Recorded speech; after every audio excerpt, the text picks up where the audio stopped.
Hey everybody, welcome back to Guns and Gadgets, your source for Second Amendment news. Another update about Virginia. Last night, if you watched the live stream when I was telling you about the gun ban at the Capitol and the Legislative Building, the Pocahontas Building, I did mention that there were a bunch of bills that were set up for the Senate Judiciary Committee to hear Monday the 13th at 8 a.m. I'm going to tell you about those bills. I'll give you a quick rundown, give you the number. I'll have links in the description to all of them, as well as a link in the description to get a hold of the Senate Judiciary Committee in Virginia if you want to reach out and touch them.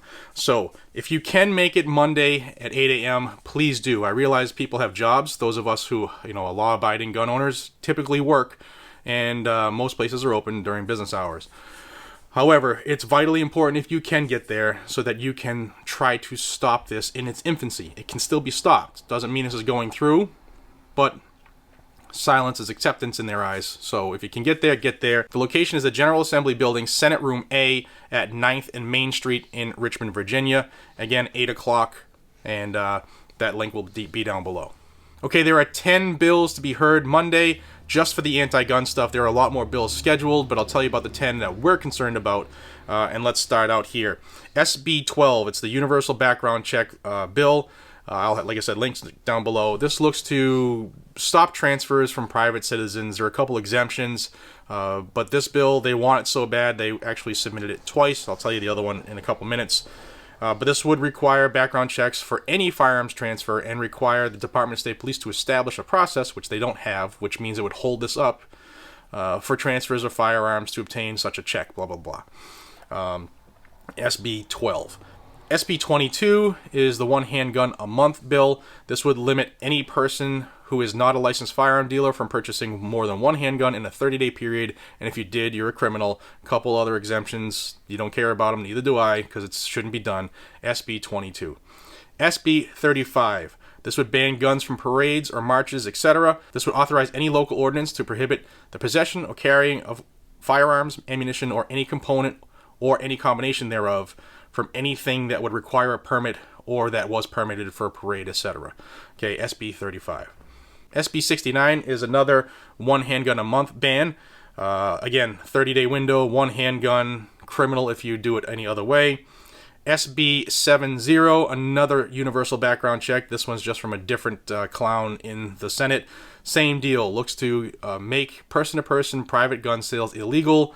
You have to have a NICS check type thing from the state police. They have to set up this program, which doesn't exist, which would stop everything from happening. It's a ban. It's a ban. Backdoor ban. SB 240 is the big one. This is the single biggest threat to the Second Amendment in the history of the world, other than kings and stuff like that. But this is the red flag bill for Virginia. They're trying to push this hard. This is going to strip any law-abiding citizen from their Second Amendment right by taking their firearms without due process, based off of a claim or a whim, without the strict scrutiny that should be held anytime somebody's rights are at stake. It's just going to use the preponderance of an evidence, which means, maybe, instead of beyond reasonable doubt, which means the government would have to prove it. This also would make the individual guilty until they can prove themselves innocent, which goes against everything this country was founded on.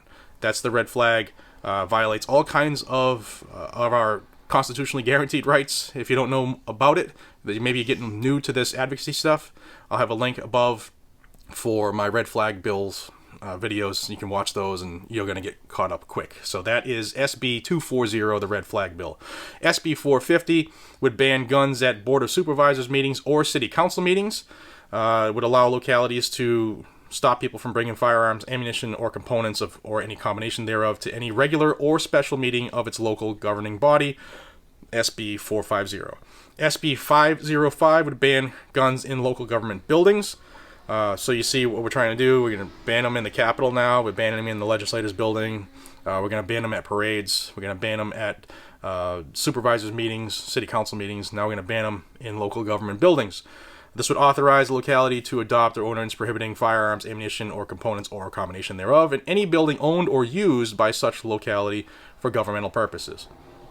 If they rent a room in one building, that would qualify that building as a gun ban, gun-free zone. Those safe things. SB 453 would close the non-existent gun show loophole. This would require, again, background checks for everything. This gun show loophole thing, it's going around the country like it's something big, but the sheeple don't know, so they believe everything that they're fed.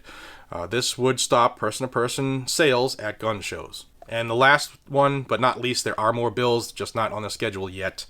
SB 615 would ban guns in local government buildings and in parks. So this would ban them in any government building that they use regularly or especially for any meetings or whatever, and also in any public parks. So they're going to ban you from carrying a constitutionally guaranteed thing in a public place, a park, which you, as the resident of that community, are an owner of because it's public and it's your tax dollars.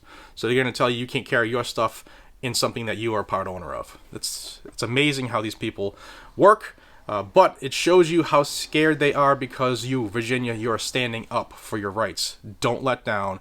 Make sure you show up on lobby day on the 20th and get things done. Make sure you talk to your particular representatives for your area and let them know just how much you disagree with what they're doing. But remember to do it as hard as it's going to be, respectfully. You can't go in there like a wingnut because bad things will happen. There's going to be a lot of security there for them, and you're going to find yourself the person that they say, look at this guy or this gal, this is why this red flag bill is passing, and this is what we're going to do to everybody like this person. So please pass this along. I am so thankful that there are 180,000 people who subscribe to this channel now. I've never thought that would ever be possible. It is just mind-numbing when I see how much support this channel has, and it keeps me going because I have 180,000 people now behind me hoping and praying the channel does good. But now I know that there's more than 180,000 pro-gun people out there who want the news. So my goal now is to get them on board too. So if you know somebody who owns guns, thinking about it, coming of age, whatever, tell them about the channel, share your stuff with them. Hopefully they'll subscribe. The more we're in the same ballpark, the better we're going to be as a team. So please pass it along until we see each other again. Jared, your humble host from Guns and Gadgets. Be safe, stay vigilant, and carry a weapon. Take care, everybody.